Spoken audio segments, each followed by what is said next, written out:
با تشبث و دستگیری‌های حکومت جمهوری تاجیکستان جهت گرامی‌داشت خاطره آنهایی که در ساحه‌های گوناگون کار و فعالیت نموده برای رشد و پیشرفت سمت‌های مختلف سهم ارزنده گذاشته‌اند، اقدام‌های شایسته عملی گردیده به نام آنها کوچه‌های محله‌ها، مؤسسه‌های فرهنگی و تعلیمی نامگذاری کرده می‌شوند. در این ضمن در آغاز سال نو خوانش مؤسسه تحصیلات میانه عمومی رقم 25 دهه مارتپه شهر حصار به نام روزنامه‌نگار شناخته سابق رئیس اتفاق ژورنالیستان تاجیکستان اکبرعلی ستاروف گذاشته شد. با این مناسبت چهاربینی تنتنوی برگزار گردید که در آن راهبریت شهر، آموزگاران و خوانندگان، روزنامه‌نگاران، پیوندان و دیگر همکاران و دوستان اکبرعلی ستاروف اشتراک نمودند.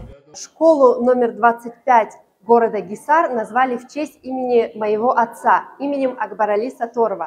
Для нас это большая гордость, большой праздник. Мой отец Акбарали Саторов, он внес огромный вклад как в развитие своей семьи, так и в развитие СМИ в Таджикистане. Сегодня мы еще раз убедились, что правительство страны поддерживает. Мы очень рады и чрезмерно благодарны правительству страны, руководству города Гисара за такую инициативу. Тот патриотизм, который в нас внушал наш отец, он еще раз подкрепился сегодняшним событием. ضمن برآمد خود ناطقان ابراز داشتند که زنده‌یاد اکبرعلی ستاروف 10 فوریه سال 1965 در همین دهه تولد شده مؤسسه تعلیمی مذکور را ختم کرده است. بعد ادامه تحصیل در دانشگاه‌ها دوام فعالیت کاری خویش در رشد ژورنالیستیکای معاصر تاجیک نقش ماندگار گذاشته است. او بعد از توقف چند ساله چاپ روزنامه و مجله‌ها در سال‌های 90 قرن گذشته از اولین‌ها شده به چاپ روزنامه‌های خصوصی در کشور زمینه گذاری کرد. همچنین در دوره رئیسی او اتفاق ژورنالیستان تاجیکستان از نو احیا گردیده در پیروی به اکبرعلی ستاروف ژورنالیستان زیاد مجله و هفته‌نامه‌ها تأسیس داده موفق هم گشته‌اند. گزارش او چرک‌ها، مصاحبه‌ها و نویله‌هایش در 18 مجله روزنامه‌های جمهوری و در 7 نشریه خارجی با زبان‌های انگلیسی، روسی، قزاقی، آلمانی، چینی نشر شده‌اند.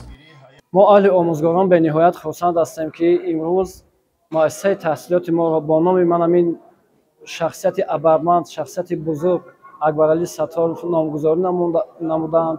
از حکومت جمهوری تاجیکستان به نهایت ما میندار هستیم که همین شخص ابرمرد که ما نامش را شنیدیم و بعضی آموزگاران ما همکاری داشتند با همراهی اون شخصیت، ما من بعد کوشش می نماییم که دستور سپارش‌های راهبر دولت را سرمشق کار خود دانسته با مانند اکبرعلی ستار چنین فرزندها را به وایه رسانیم و تعلیم و تربیت را درست به راه مانیم. اکبرعلی ستاروف سال 2010 در جمهوری تاجیکستان مرکز آموزشی چینی را تأسیس داد. برای وسعت و همکاری اینترنشنالی با اردن جسارت اتحاد دولت‌های مستقل 17 مدال فدراسیون روسیه سرفراز گردانیده شده. اینک با قرار مجلس وکیلان خلق شهر حصار مؤسسه تحصیلات میانه عمومی رقم 25 دهه مارتپه جماعت دهاتی سامان برای قدردانی خدمت‌هایش به نام او گذاشته شد. فریدون سبحان، صدرالدین ابراهیم، شهر حصار. اخبار.